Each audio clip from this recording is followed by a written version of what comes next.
Alors nous voici sur la page d'accueil de Python Tutor qui va nous permettre une exécution pas à pas d'un programme réalisé en Python mais aussi en Java, JavaScript, en C ou en C++, tout en visualisant l'état de tous les objets qui auront été créés dans le programme et notamment les variables. Alors on va aller travailler en Python et j'ai déjà un programme qui est saisi ici, c'est un programme tout simple qui peut être fait en classe de seconde en début d'année. Et qui permet de calculer la factorielle d'un nombre n. Donc j'ai défini une fonction factorielle n et j'appelle la fonction factorielle de 5 pour exécuter la fonction. Alors je vais cliquer sur visualiser l'exécution du programme et nous allons avoir sur la partie droite de l'écran les objets et les variables au fur et à mesure qu'ils changent d'état, qu'ils sont créés et qu'ils changent d'état. La flèche rouge m'indique la ligne qui va être exécutée et la ligne verte, la flèche verte indique la ligne du programme qui aura été exécutée. Alors je vois qu'il y a 17 étapes d'exécution ici. Donc ici on définit une fonction, il n'y a rien de spécial à faire.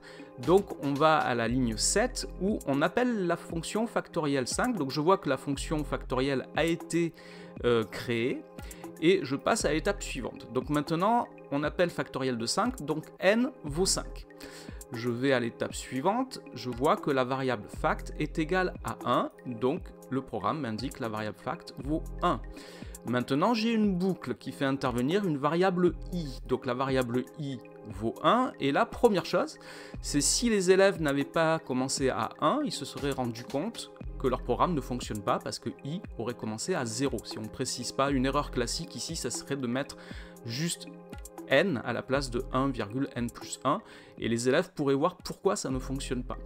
Donc je continue, on recommence, cette fois i va valoir 2 puisque j'en suis à ma deuxième itération de ma boucle ici. Je calcule fact égale fact fois i, la variable fact est passée à 2, et je continue ici pour i vaut 3, ma variable fact vaut 6, pour i vaut 4, la variable fact vaut 24, et pour 5, la variable passe à 120, et là, on a atteint la valeur n plus 1, ici, donc on a fini et on a la valeur qui est retournée par le programme qui est donc 120. Donc on voit tout de suite ici l'intérêt de l'exécution étape par étape, une exécution pas à pas du programme pour visualiser le changement d'état de chaque variable et surtout pour débugger un programme par exemple. Voilà pour cette courte présentation.